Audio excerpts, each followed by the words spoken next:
Good evening, everyone. Welcome to our virtual potluck. I'm Diana Lennon from the Ossining Public Library, and I'm very excited again to have Ashley Covelli here from Big Flavors from a Tiny Kitchen. And Ashley, why don't you tell us what we're all going to cook tonight? And I'll tell everyone now that we'll post the video later. Okay. Sure. Hello. I know those of you here right now know me, but I know some hopping in later or on the replay may not. So I'm Ashley. I live here in Ossining. I've been posting food and recipes from this very, very small kitchen since 2006. And tonight, in honor of American Heart Month or American Heart Health Month? Heart Health Month? I think it's Heart Health. Yeah. Heart Health Month. Yeah. We're doing two heart health friendly recipes. I am not a nutritionist, but I spoke with my friend who is a registered dietitian nutritionist, and she told me her recommendations for adapting specifically these recipes, and one that I taught last week is if you're concerned about the heart healthiness of a recipe, omit the salt, so you can use unsalted butter, unsalted stocks if you want.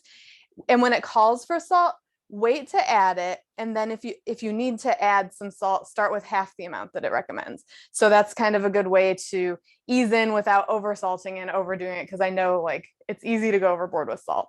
I tend to cook with a lot of low sodium ingredients, and then my husband likes things saltier than I do typically. So I'm always like, you can add more, but you can't take it away. So I'll mention it when we're cooking today in case anybody wants to like be cautious of that, but I'm not keeping my particular one salt-free. We're gonna make a curried pumpkin soup today, and I just want to very quick note, if you're cooking along, make sure you have pumpkin and not pumpkin pie filling, because it was a mistake that was made. Okay, Joanna's good. It was a mistake that was made once in my house when my father-in-law bought a can, because the pumpkin pie filling looks just like this. They both have a picture of pumpkin pie on the front. Very much throws off the soup. So that's one thing to be cautious of. And then while that's simmering, we're going to make a massaged kale salad with some pepitas and pine nuts, and avocados, also really good heart healthy ingredient. I had to get very small ones that hopefully will be okay on the inside. They were a little iffy at the store. So we will start with a large saucepan. We're going to melt 2 tablespoons of unsalted butter. Where's my butter? Oh, and as always, please feel free to ask questions. You can unmute yourself. You can put them in the chat if you'd rather, but we're always a friendly group here. So don't be shy. I'm going to put this over medium heat and let this start melting down while we prep some onion and mushrooms. The type of mushrooms that you get, it doesn't necessarily matter. I like using cremini. I've got baby Bella here. Any type would be good. Shiitake might be nice for a little extra kind of, I feel like shiitake has a little bit of a more meaty flavor. And if your mushrooms, these ones look very clean actually, but if they're dirty up top, you can just dampen a kitchen towel or a paper towel and just rub it. It's okay if you put them in water. Some people think it's going to ruin them and make them like absorb too much. They'll be fine. But I usually will just dampen a cloth and just like rub off if there's any dirt. Or if you have like a vegetable brush, something like this, you could use that under the water and that's fine. We're gonna slice them. So if you bought a package of sliced ones, you're ahead of the curve. If you have an egg slicer, they're great for slicing all sorts of things. So I like to use this for slicing mushrooms. Gets them all nice and even.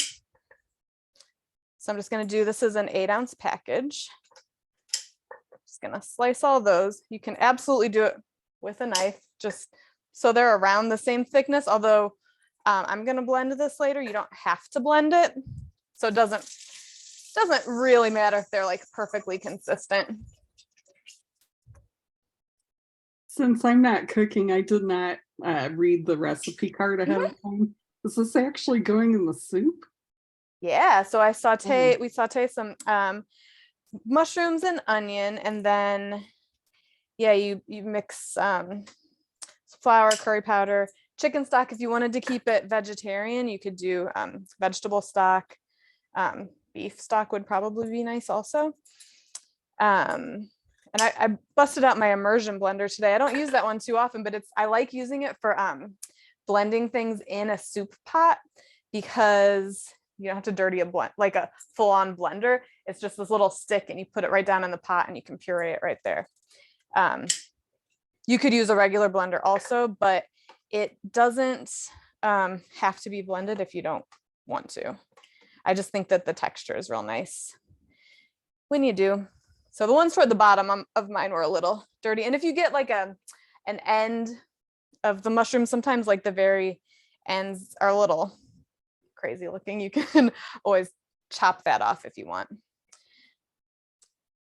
But so we'll just slice the whole pack, and then also about a 1/4 cup of onion. I said the recipe says yellow or red. You could use whatever you have. If you have shallots, that would be nice too. I think shallots work really nicely with mushrooms, and it's a little bit more of a mild flavor. Okay, just cleaning those guys off. We got this years ago. Instead of that like little like thin wiry one, it's got these like blades. It's like it cuts through things really nicely. Strawberries, I use it to slice strawberries. My son likes doing it, like slicing his eggs with it. Yeah, it's a fun tool to have. Oh, and we have programs on the schedule through June. But if you have requests for any particular programs coming up, let us know. We have some of them planned, but not all quite yet. I'm just going to throw these mushrooms in, and then I'm going to cut the onion, fry them with the butter.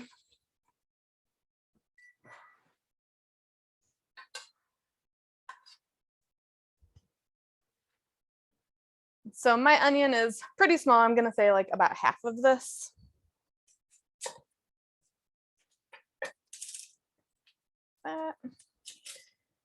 And again, since we're going to be pureeing it, it doesn't need to be perfectly consistent, but I'm just going to kind of dice it.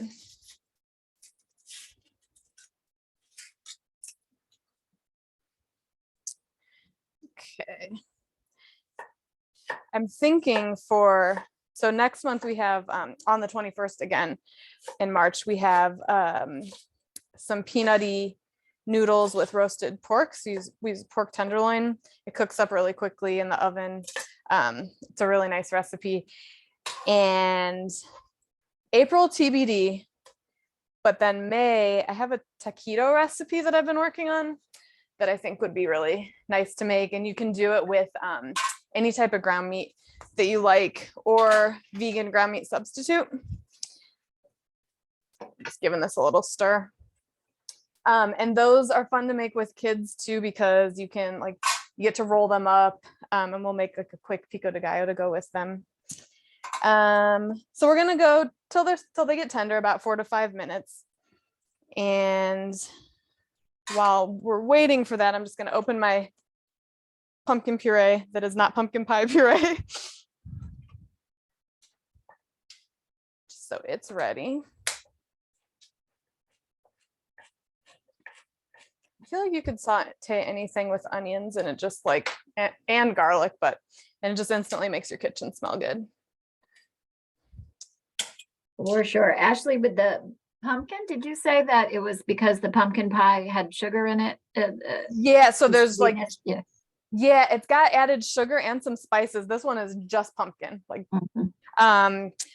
The other, so I had made it and we sat down to eat, and my husband's like, how much sugar did you put in the soup? And I had made it like a million times before, and I was like, it's like a tablespoon or a tablespoon of honey in this whole pot. And he's like, it's really sweet. And I thought he was exaggerating, and I tasted it and I was like, whoa. So we looked in the recycle bin, and my father-in-law, he was so sweet helping to bring an ingredient over, but he got, and before that, I probably could have easily made that mistake too. Cause again, it's got a picture of pie on the front and they're right next to each other. It's not too often that we have to scrap something completely, but that was one of them. It was just not for a savory application. I'm not sure how much sugar is in it, but enough. Oh, I will show you, while this is softening, I will show you a trick for measuring. So I have low sodium chicken stock. You can use, they sell unsalted also at the store, or you can use regular, you could use bone broth. But when they come in a carton like this, like plant milks or broths, we're going to use 3 cups of this eventually. Instead of pouring it with the spout this way, if you flip the spout on top, it'll pour without spilling all down the box. Yeah, it like, my husband would always complain he'd get like soy milk and stuff, and like, how does it not dribble everywhere? And apparently you have to do it what looks like the wrong way. And that's all kind of like the lemon thing that I'll show again later, that I show pretty much every time I use a lemon. But so instead of pouring it spout down and it drips all down the side, spout up. That's it. It's the little things in life. Thank you for It that. really is. Yeah. All right. I And then I'll agree. show, huh? I agree. Yeah. Little things. I'll show it for those of you who are here live and you have the 2 camera angles, just so you can see overhead. They're starting to get like a little, the onions are getting a little translucent and the mushrooms are starting to look soft. That's what we want. We want them to start getting tender like that. And so we will add, we're doing all right over there, Joanna? I don't want to, okay. We're going to add into that 2 tablespoons of all-purpose flour and 1 tablespoon of curry powder, and we'll stir it and just let it cook for about a minute, and then we'll slowly pour in the chicken stock. So, and if you were like gluten-free or something like that, you could use whatever your favorite gluten-free flour substitute is, but just letting it cook for just a quick minute there gets the raw taste out of the flour.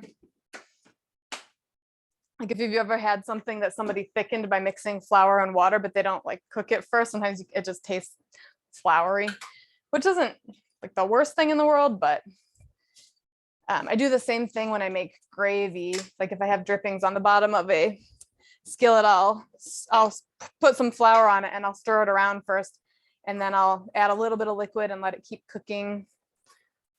I think I'm going to tap my curry powder today. Let's see. About all I have left. So again, I'm just gonna take this and just kind of stir it and let it cook for a minute until that flour isn't raw looking anymore. And you'll immediately start smelling with the curry powder. Start smelling delicious. And then when adding the chicken stock, we'll just do a little bit at a time and stir, and so it's heating and you're stirring and you're adding it slowly. That'll hopefully help it not be lumpy. Again, we're pureeing it, so it's not the end of the world if it's lumpy, but if you're not pureeing it, you might want to be cautious of that. So when I'm pouring this in, I'm just kind of scraping the bottom of the pan. It's always tricky to show without moving my camera, but the bottom of the pan has some bits kind of stuck on there. So if you kind of scrape at that, it'll loosen them up once that water is on there.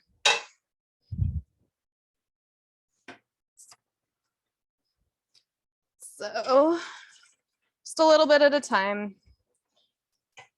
And it starts out, it looks kind of gummy, but that's just from the flour. I have a mushroom that I forgot to slice. It's all right.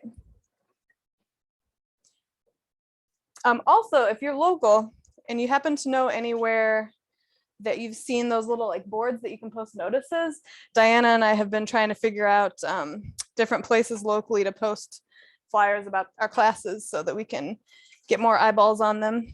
So, yeah, for sure. Just like send us a quick email if you see a place. Yeah. Like every time I go to the store, I'm like, okay, they have one. Yeah. Yeah, we've noticed like a couple local coffee shops and a few different places, but sometimes they have them where you wouldn't even necessarily expect to see them. So always good to check it out. We were talking about local bookstores, and we have Hudson Valley Books for Humanity in town here, but there's a couple other nearby bookstores that there's, I think two, is there two in Sleepy Hollow that opened up fairly recently? One's a children's bookstore. Or maybe it's Sleepy Hollow and Tarrytown. I feel like a bunch popped up Yeah, all I'm not around the sure. same time. Yeah. Maybe Croton. Maybe that's what I'm thinking of. So we're gonna let this just kind of come to a simmer about 5 to 7 minutes, and then we'll add in a couple more ingredients. So while that's thinking, let's see, we're gonna toast some pine nuts for our kale salad. So this, we're gonna start with a dry skillet. So there's no oil in here and it's not been heated yet, it's just a dry skillet. And we're gonna add about 1/4 cup of pine nuts. And now if you're gonna make this ahead of time, you can keep your toppings separate, and then just before you go to eat it, you could like still do the massaged kale part, but I would save the pine nuts and the pepitas and stuff on the side and then just top your portion when you go to eat it. So like tonight, my husband's at band rehearsal, so I'm not gonna top the whole salad. I'll massage everything, but then I will only top my portion for tonight. So we're just kind of spreading them out in an even layer. And we're gonna put this over medium-low heat because we don't want them to burn. They'll burn pretty quickly if they're left unattended. So I'm gonna do like medium-low. Don't take your eyes off of them. I realize I'm taking my eyes off of them, but you'll usually start to smell when it starts toasting. And I like to just kind of shake the pan every once in a while, just to kind of move them around. You could stir it, but just to make sure both sides of the pine nuts are getting toasted. And then have some sort of bowl or container on the side so that when they do start toasting, and they get to the point you like, you'll take them out of the skillet, because if you turn the heat off but you leave them in the skillet, they'll continue to cook and they could go a little too far. I will say Trader Joe's has like the best price on pine nuts. These are Stop and Shop, but different types of nuts can be very expensive, and Trader Joe's is great with that. And I'm probably going to store these in the freezer now. They a lot of nuts are kind of delicate, and the oils can make them spoil pretty quickly if you don't go through them super fast.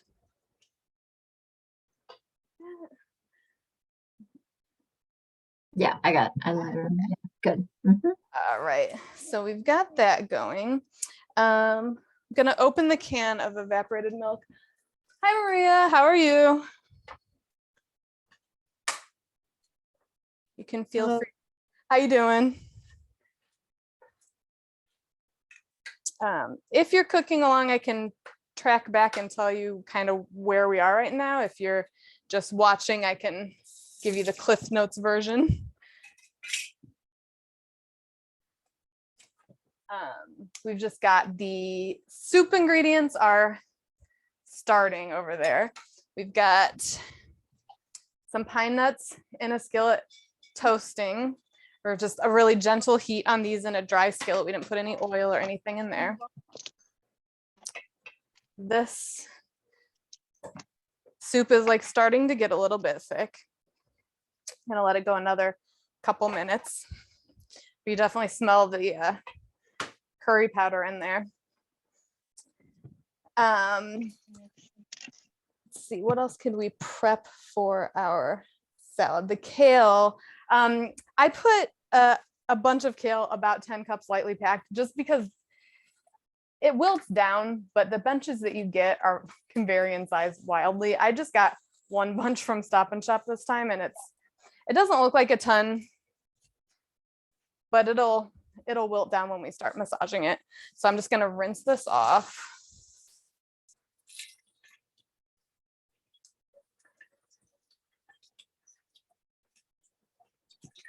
Set this on a towel. Could use a salad spinner, really like soak it and spin out all the moisture, but it's okay for this. All right. So, all right. This meeting is being recorded. Okay. we've got we're gonna add, you can feel free to unmute if you want to ask any questions, but we're getting a little feedback. I'm going to go ahead and add the can of pumpkin, and for those Thank you. no problem. I know it's always wonky. I have to make sure that the microphone is off on my phone so that it doesn't echo me. If you're those of you who just joined, I made a point of this earlier, but make sure if you're making the soup that you get pumpkin and not pumpkin pie filling, because they both have a picture of pie on the front and it will very much not be tasty in this soup. So I'm just going to add the can of pumpkin to the chickens. We've got chicken stock in here, onions, mushrooms, a little butter. So we've got now pumpkin in there. I have not tried making this with like a fresh pumpkin, but I'm sure it would be delicious. It would just take a lot longer. The pine nuts are like starting to get the tiniest bit of color, but not really much yet. They kind of go pale for a while and then all of a sudden they'll start. But if you're feeling bold, you could like turn the heat up just a little bit. Just don't ignore them for too long or they may burn on you. So I've added the pumpkin, and then I'm going to add a tablespoon of honey. So there is a little bit of sweetness, but it's nothing too crazy.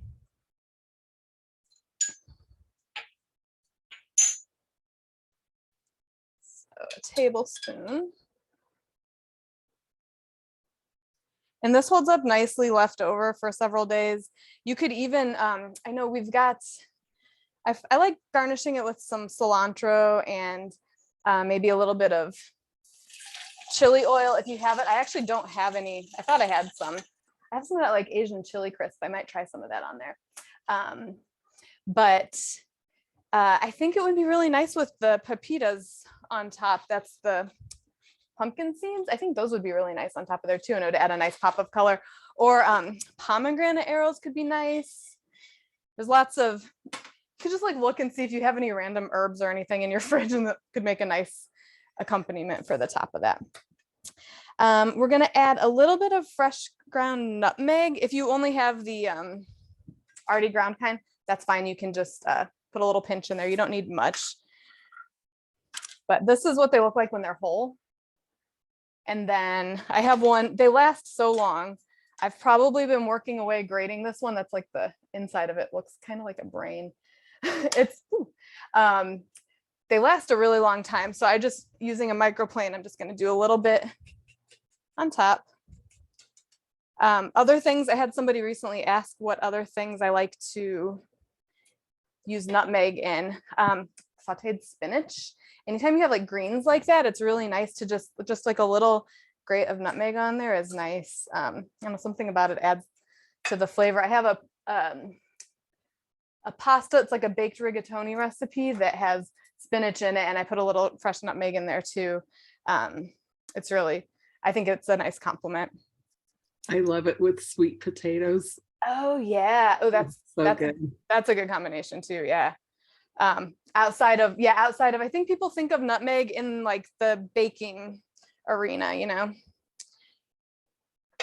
Just gonna toss these pepitas. They're getting a little bit more toasty. I feel like sometimes they take like 3 minutes, sometimes they take 10. You never know. If you're doing heart healthy and you don't want to add any additional salt, omit this, but I'm going to add into mine about a half teaspoon of kosher salt and then a few cracks of black pepper into the soup.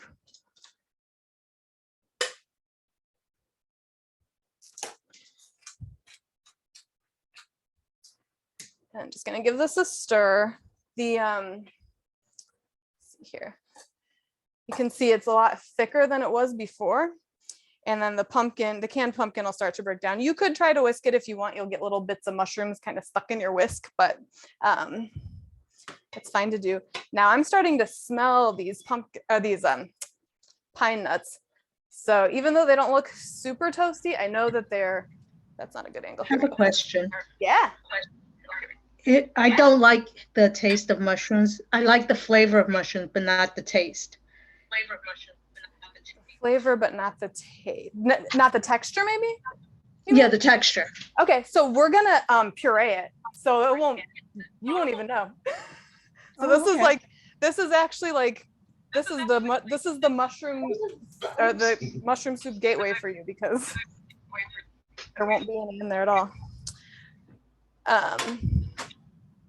So these, it's kind of hard to tell on this camera, but they're like kind of speckled with some dark spots. I'm just afraid that they're gonna burn, so I'm taking them out and letting them sit here. That's for our salad. We're gonna let this go. Alexa, oh, she's not on. Alexa, set a soup timer for 10 minutes. All right, so I'm just gonna leave this on, again, medium heat, and let it simmer for about 10 minutes before we add the evaporated milk. And that's great that you like the flavor of something, but not the texture, because there's definitely ways to work around that. And then you can still enjoy the ingredient and the flavor of it without being like, you know, depriving yourself of it. Or so the other ingredient that we're going to add into this after that 10 minutes is evaporated milk. So it comes in a can like this. It's usually in the same aisle as like the hot cocoa mix and stuff like that. Sweetened condensed milk, that would be another one to make sure you don't want to use in this particular recipe. That would be quite a shock to your system. All right, so I've got a big bowl for the kale salad. I'm actually going to take my rings off because we're going to be massaging. And my friend who originally sent a version of this recipe to me, she's like, it's like you get a hand treatment and a salad because you're massaging it with the avocado, and it's really kind of luxurious. But there is going to be some lemon in here, so if you have any sort of cuts on your hand, please be warned, throw a band-aid over that or use the other hand, because that will sting, and that's never fun. So I've got a bunch of kale, and I'm gonna take the stems out and then just kind of roughly chop it. And so you can buy bags of it already chopped, but if you buy it whole like this, you can kind of hold the stem end and pull. Let's see, trying to do that holding it up can be tricky. You can usually pull the leaves off like that, and then you just have this little bit left. You can compost that, or if you don't do that, you can toss it, and then just kind of roughly go across to cut it into like manageable pieces and throw that in your bowl. The other way you could do it is you could lay the kale leaf down on your cutting board. This can blocking it from that angle. Sorry, tiny kitchen problems. You could lay it down, and you could use your knife to go alongside that vein. It might be easier if you pop it upside down so that the big part sticks out. So however you can most easily get it out of there. I'll sometimes buy those big bags of kale that's pre-chopped from the wholesale club.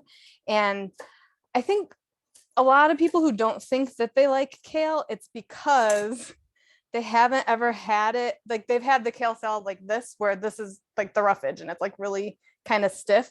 When you kind of work in either lemon juice or avocado or even a little oil, and you start working it in, the leaves get a lot more buttery. And I think they're easier to on your palate, I guess. And some people I don't mind chewing kind of rough greens, but it's not everybody's thing. So like my husband doesn't prefer a kale salad unless it's had a little bit of tenderizing, I guess would be the way to say it. So again, just getting all these off. You can give your soup another stir. Should be fine hanging out over here, but mine's bubbling a little, so I'm going to turn it down to like more of a medium low. And if you were dairy free, you could use plant-based butter, or you could even just use oil instead of the regular butter. And then you could throw in, I don't know if they make a plant-based alternative to evaporated milk, but I would think it would be fine to throw in a little bit of like your favorite nut milk or something like that. It might not be quite as creamy unless you did cashew. I think I feel like cashew might be like the creamiest of those, or oat milk maybe. But I know that, I mean, they're making the plant-based milks better and better. So there are definitely options. And then again, you would just use vegetable stock instead of chicken. So Ashley, would you say do you make other soups that call for cream, you would think the evaporated milk it's much lower in fat? I guess, well, so this evaporated milk says it's made with 2% milk. Okay. So it's probably a little less than like, you know, a whole heavy cream. I know some people also, in order to like kind of cheat and make a creamy soup without the addition of any dairy, they'll cook a potato in with like, so they would have a potato simmering in there, like chopped up. And then when you puree that, it makes it nice and creamy. And then if you're my son who hates potatoes, he doesn't like them because of the texture. So it's kind of similar to your mushroom issue over there. I think that was Maria, where he would eat that and it would be nice and creamy. And then it would be like a little easier on my lactose intolerant husband's stomach too. So it's kind of like a win-win over there. You just would have to make sure that you boil it long enough until the potatoes are tender, or just cut them up small enough that they would cook kind of quickly. But yeah, I think the initial version of this, like when I first started making the soup, I think it may have been from Cooking Light. And I think that they do a lot of evaporated milk type of stuff, because there's something about skim milk that doesn't really like feel creamy, you know. So I am not a fan of skim milk, just saying. yeah, in like anything, you know. yeah, it's you know, on the complete opposite end of the spectrum, my grandpa was from the South and he used to like legitimately drink buttermilk. He would pour some buttermilk in a glass and drink that. And I told my son and he was like, I want to try it, because we were making pancakes one day. I was like, okay. And he tried it and he said he likes it, but I'm like, all right. So that one bunch of kale has filled up this giant, I think this is a 5-quart bowl. It's like my largest mixing bowl. I think it's a 5-quart. So the amount doesn't have to be completely exact. I'm gonna give my soup another stir. And I'm just kind of scraping the bottom while I'm stirring it to make sure that it doesn't stick down there. All right, so I've got the kale in here and it's chopped. I'm gonna add, all right, so I called for 1 avocado. The avocados were looking scary. We're gonna see. I have a bunch of like mini ones. We're gonna see if I can get approximately 1 good avocado out of this. I'm not super hopeful. But if you are, we were talking about this earlier. Oh, not bad. I did see a trick. I'm gonna try it. I saw a trick online that if you just push on the back of the avocado like this with the pit, that the pit pops right out without a bunch of flesh. We're gonna see, because I don't know that I necessarily buy it. Let's see. Okay. I mean, I think it has to be pretty ripe to do that. I can't believe that. That is, Listen, I thought that Yeah, when I saw like- people doing it, I thought it was like take 85 that it worked. But I'm just kind of squishing the avocado out into here because we don't need to chop it all pretty or anything like that. Mhm. That's okay. Well, because this was a mini avocado, I'm gonna try it on this other one. Let's see which one feels the sketchiest. This one. Ooh, I don't have hopes for this one. Hmm. If like I was saying earlier, if you live near like a Latin market or an Asian market, I can salvage some of this. They usually are more likely to have avocados that are ripe like for today or tomorrow if you need it. Just trying to get the not super squishy part. It's okay if it's a little bit brown, but that popped out, but I think that would have popped out regardless. I was so bummed. They didn't have good options yesterday when I was at Stop and Shop. So I'm gonna do one more of these little guys and we'll see. This one is firm enough that maybe the whole thing will be all right. It smells really good. All right, so this one is ripe and looking okay. Let's try it.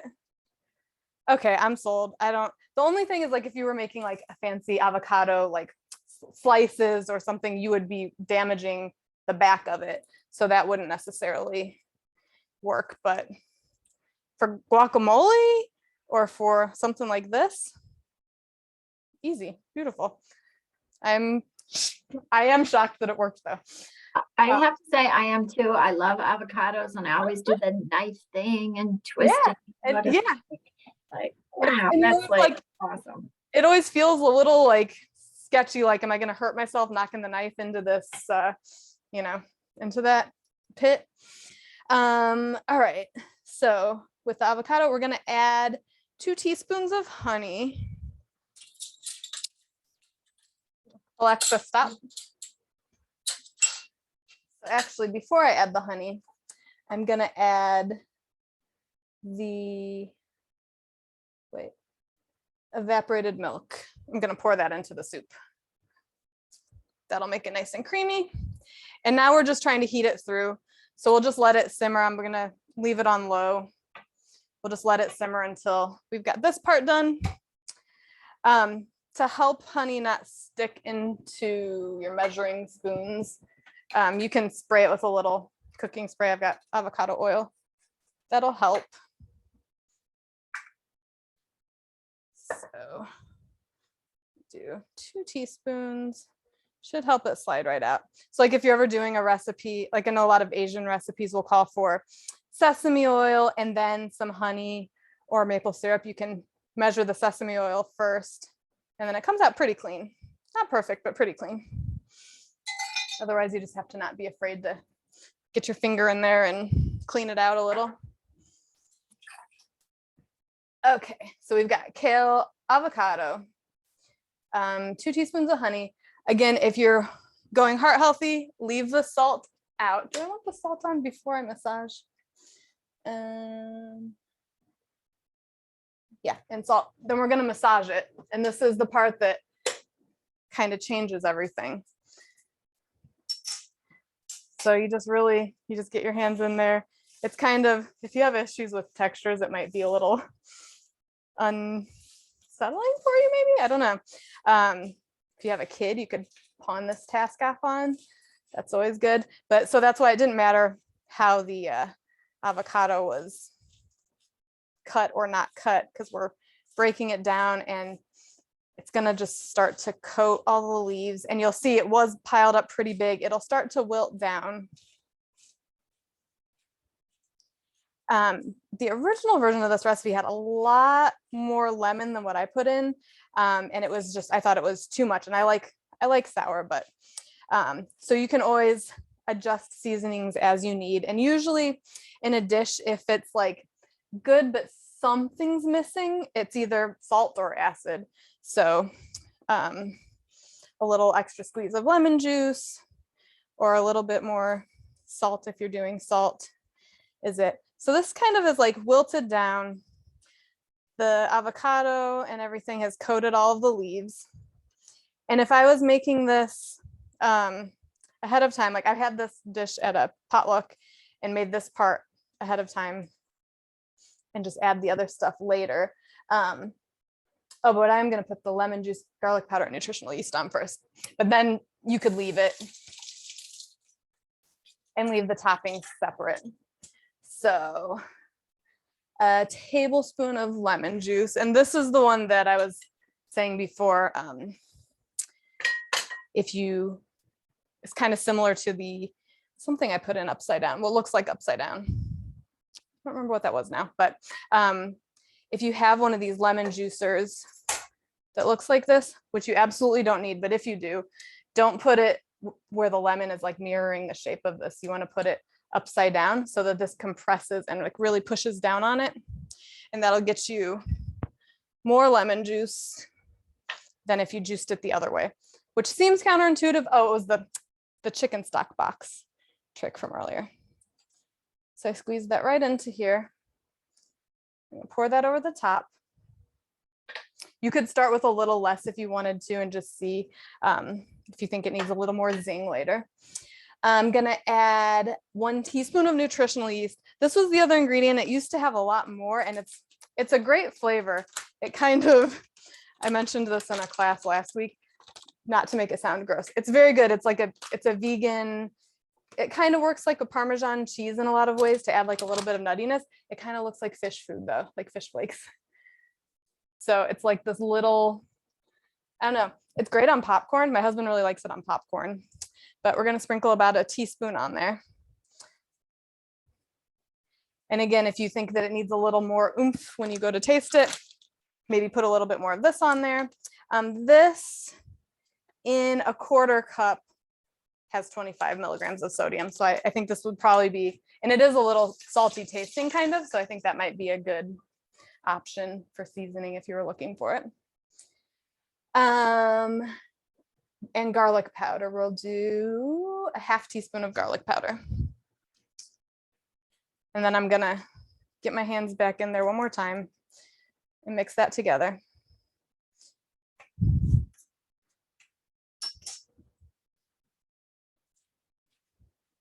This was nice. One of my friends brought it to a potluck years ago at a friend's house. And it was just like so nice to have something other than like a kind of plain salad. And with the toppings, you get a nice kind of variety of like sweet and crunchy and different things going on. And my hands do feel very soft from the avocado, I gotta say. And there's no oil in it. So, I mean, avocado is great. It can do a lot of things that oil can do without being oily. So I'm gonna leave this like this. I'll plate a little bit of, what do we put on here? Those things. Okay, sorry, I'm talking to myself for a moment there. Let's puree our soup. If you have an immersion blender, I'll show you with the overhead view. It's kind of the best way to do it because you can do it right in the pot that it came in. And depending on your immersion blender, you can just pop the base off to clean it. So this is, right now we have the chunks of mushrooms that Maria is not gonna wanna eat, but momentarily, but you can see how like nice and golden creamy that looks. The other camera angle can't see it quite yet, but versus before it was kind of like brown and orange. But so basically this is a blender that you can blend directly. You wouldn't want to do this.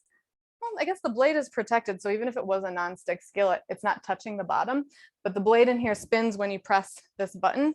And then when you go to clean it, depending on the one you have, there's just a button here. So you only clean this part, which is great. But if you have a regular blender, you could transfer this to the blender. I would take the little pluggy spout thing off of the top. That's the technical name is pluggy spout thing. And cover it with a kitchen towel just so that it vents a little bit, but it doesn't like splash hot and start it on low. But you always, when you're blending something like this, you want to make sure that this goes into the pot first, because if you start it and then you put it in, you're going to get splashed. So I'm going to kind of angle it a little bit. But this is great if you, like I said, if you had a potato in here, I would blend that up. You could leave it a little bit chunky if you wanted to, but it's just kind of pulling all those bits into the blade. You can do smoothies with this too. Get my ladle and see if we got the chunks. So I don't have one of those. So should I let it cool a little and then put it in a blender? You could, yeah, you can. I mean, you can blend hot things as long as it's a glass. Oh no, mine's not glass. Have you blended hot things in yours before? In your blender? No, I don't think so. Yeah, you might want to let it cool just a little bit. Okay. Just or maybe put like half of it in at first so that it doesn't like, you know, that it doesn't go too crazy. Just be careful because you don't want it to splash and burn. Okay. You.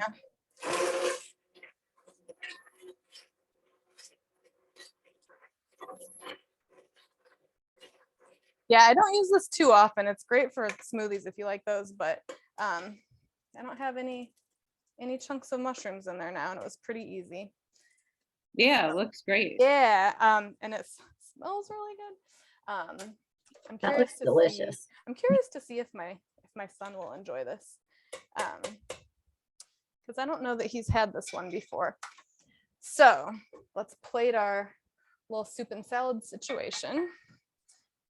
I'm gonna do some soup in here. Like I said, garnish, there's lots of different options. I usually put a little sour cream or plain Greek yogurt on there. I have some cilantro. I think the flavor works really nice with it.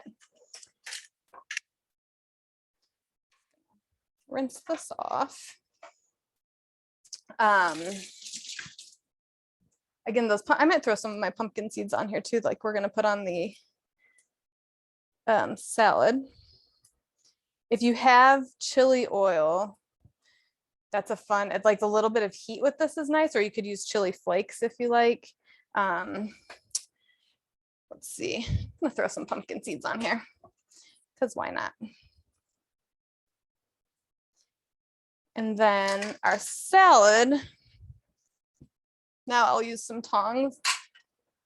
Although I guess it wouldn't hurt to serve it with my hands. My hands have been in it already, but I'll just do a little salad here. And then we'll top it with I have dried cranberries. If you had like dried cherries or something like that, or even raisins or currants, I think would be nice. Put that on there. Some of our toasted pine nuts, which those would probably also be great on the soup too. Why not?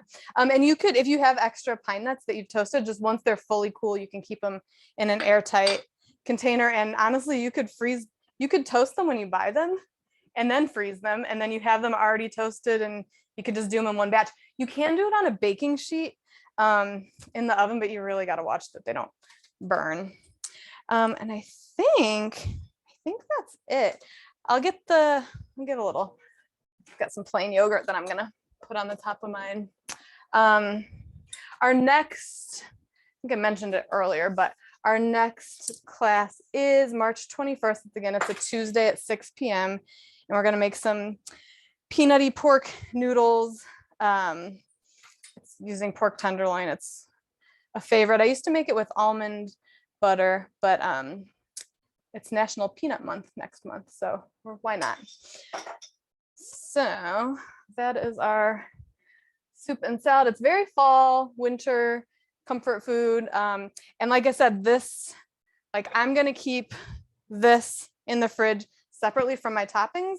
And then if you wanted to pack it for lunch or something, you could mix the pepitas and the pine nuts together and the cranberries if you wanted and just pop them on later. But really not difficult to make, and soup also freezes very well. So if you ever wanted to freeze a soup, I've got cubes of all sorts of soups in my freezer right now. That looks awesome, Ashley. I can't wait to make it. Yeah. I was gonna say, do you want me to bring some to the library tomorrow? Oh, sure. I would not say no to that. Listen, I will. Are you working tomorrow? Yeah. Okay. I'm gonna bring you some soup. I'll let you know next time how the soup comes out. Awesome. Thank you so much for joining, everybody. Yeah, thanks. Yeah, nice and easy meal tonight. Yeah, and healthy. We're heart healthy. I love it. That's really great. Yeah. Yes. Yeah. Awesome. Enjoy, everybody enjoy, and we'll see you on March 21st, right? Awesome. Bye, everyone. Take care. All right. Thank Bye. you. Thanks for coming. Bye-bye.